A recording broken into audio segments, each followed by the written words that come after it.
hitting billions of small packages with new import taxes. This comes as tariffs deliver a record $30 billion in revenue in August. Starting today, all shipments valued under $800 will be subject to duties, taxes, and fees, closing the so-called de minimis loophole that's been in place since 1938. Officials say the move will help curb drug trafficking, piracy, and counterfeit goods while generating billions in new revenue. White House trade advisor Peter Navarro said closing the loophole will save American lives and add up to $10 billion a year in tariff revenue. In 2015, the exemption was raised from $200 to $800. Since then, packages claiming the exemption went from 139 million to over 1.3 billion in 2024, many from fast fashion platforms like Shein and Temu.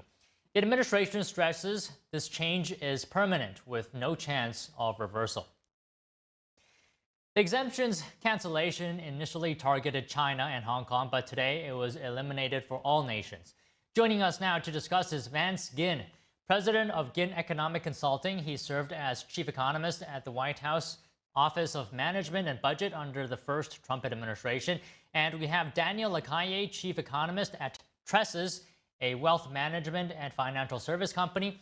He's also an international financial analyst and author of the book Freedom or Equality. So first of all, great to have you both here. Good to see you, Vance. Good to see you, Daniel. Daniel, if I may, let me start with you. Can you talk to us about whether was the de minimis exemption helpful to the economy before it was eliminated? I think that exemption made no discernible impact on the economy. And actually, if anything, as you had very well mentioned, it was viewed as a loophole to avoid tariffs and to increment the level of origin washing from some of the Chinese imports. So in general, that was one of those policies that in paper and in headline generate a certain level of logic saying that, well, this might be a positive for the economy, but it ended up having no discernible positive impact whatsoever.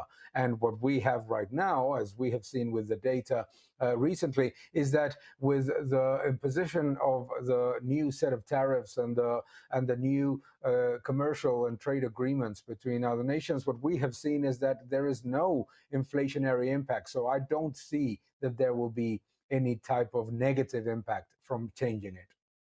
Vance, can I get your thoughts now? How are you looking at this? It seems like members of both parties have viewed the exemption as potentially harmful for the American company. What do you think, economy? Yeah, it's a pleasure with you. And I think what we've seen is a lot of uncertainty that's drawn out in the economy from the increases in tariffs and everything else. The de minimis, I don't think, is a huge deal overall. What I'm more worried about is the amount and the size of the tariffs that have been put in place of taxes on Americans. And we just saw an inflation number today from the personal consumption expenditures, showed 3.1% increase year over year for the core inflation. So inflationary pressures are still out there, which is really a reflection of what the Federal Reserve is doing, putting so much money into the economy, not necessarily what's happening with the tariffs.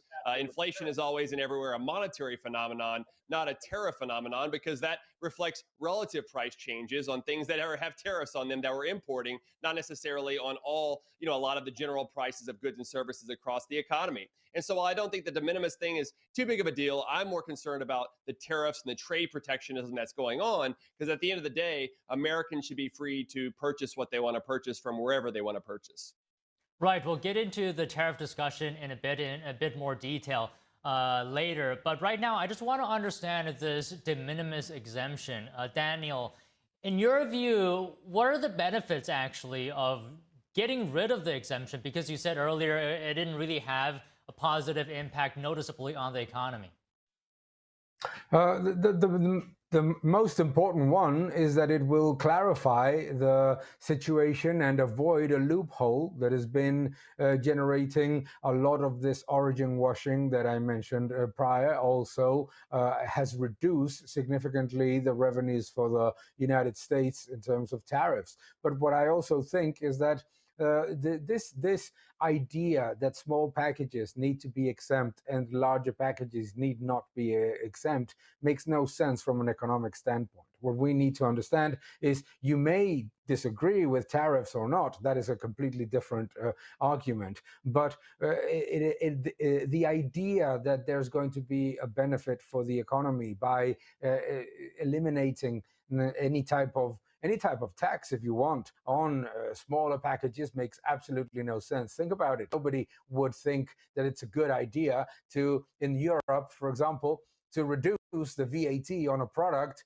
if it's a small package versus a larger package. What is going to happen? That they're just going to suddenly, you're going to have a massive increase in the small packages. And obviously that has no impact. Furthermore, what we have seen is that actually the margins of companies that were taking the advantage of this loophole actually increased.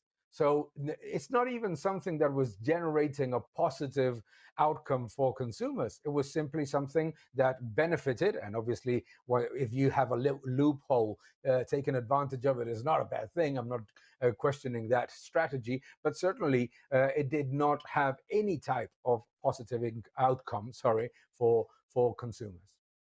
Okay, Vance, I want to stay on this just a little bit longer on de minimis. So UPS reported a huge drop in parcel volume after the change in the exemption was first issued. Vance, do you think consumers will have fewer choices online after this?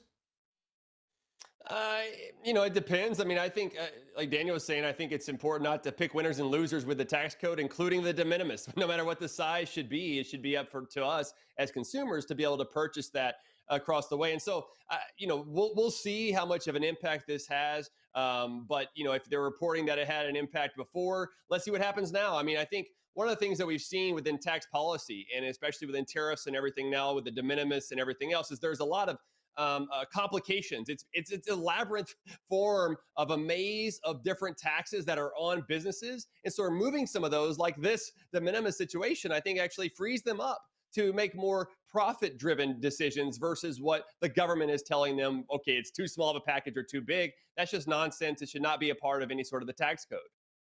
Okay, Daniel, I want your response now to what Vance was saying earlier. I think he was suggesting that perhaps tariffs will have a upward pressure on consumer prices. What are your thoughts on that? Well, we have seen today with the latest figures and all of the figures that we're seeing is that tariffs, and he said it very, very well, tariffs do not cause inflation, and tariffs are not something that generates more units of currency in the system. What causes inflation is an abrupt increase in the amount of money in the system. Where are inflationary pressures coming, if there are any? Look at it today.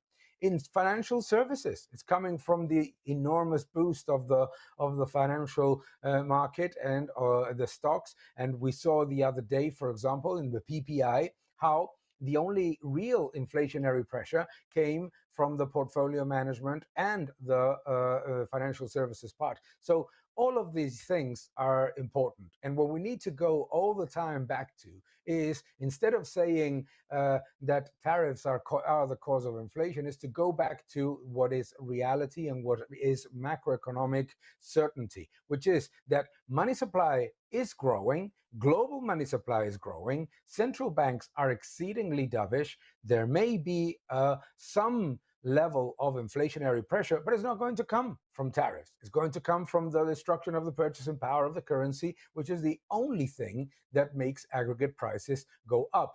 And remember that what people are all the time trying to take us in the debate is to talk about individual prices. You hear a lot on the media, etc., how, oh no, but the prices of such good have gone up and the price of that good has gone up. No. Inflation is the destruction of the purchasing power of the currency, and price increases are a consequence of inflation. Tariffs do not cause inflation. You may criticize tariffs for other reasons, for political reasons, for commercial reasons, whatever you want to call it. Some people even call tariffs a reverse subsidy on the United States, whatever you want to call it. However, you cannot say that they cause inflation. Okay, Vance, your response.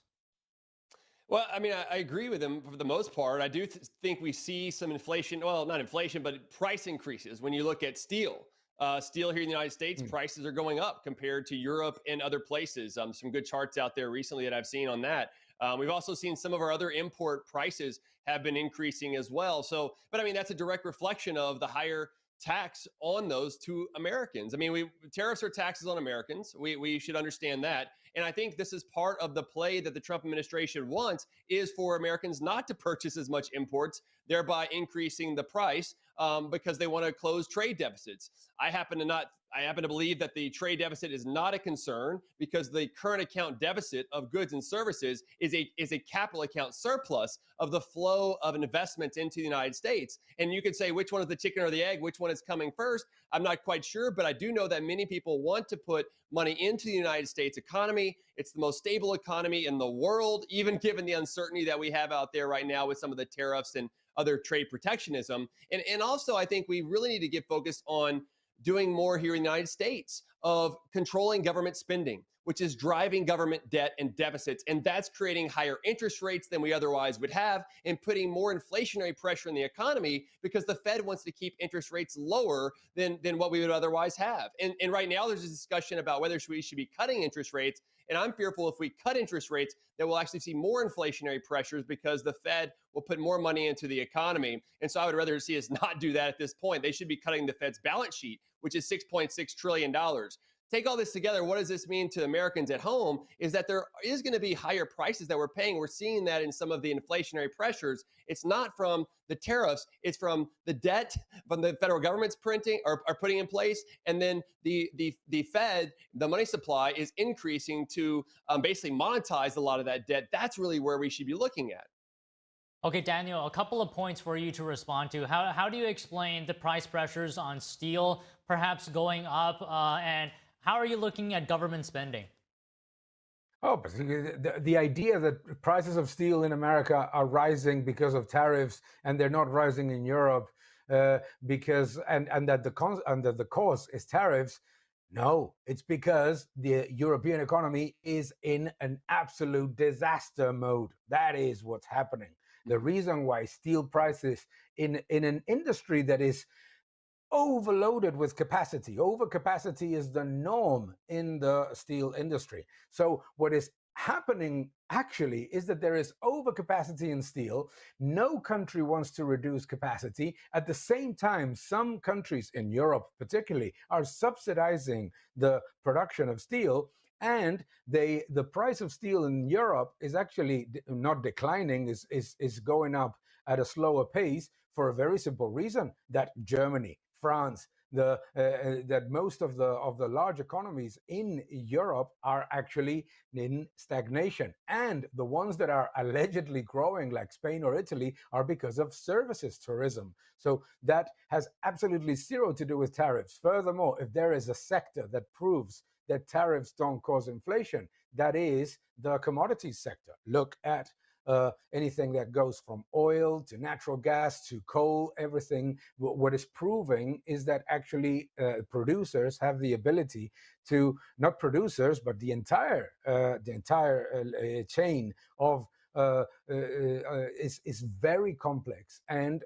absorbs the vast majority of it. Furthermore, in any case, I'm glad to see finally steel prices doing something in the United States. It's going to come down very, very quickly. Okay, Vance, we just have a tiny bit of time left. You get the final word today. Any final thoughts? Well, I think it's a great discussion, and it's something we need to keep looking at because tariffs, I thought, were a part of a temporary way to bring others to the negotiating table. But it seems like this is going to be a more persistent, long-term tariff imposition by the Trump administration and potentially after that. They're expecting $3 trillion in new revenue coming in over the next decade. So that indicates to me that it's more permanent. And I hope that that's not the case. We should not be in a situation to be raising taxes on Americans. And instead, we should be cutting government spending and finding a way to deal with our fiscal crisis, which comes from government spending, not from revenue. And so that would also allow for more economic growth across the economy as well.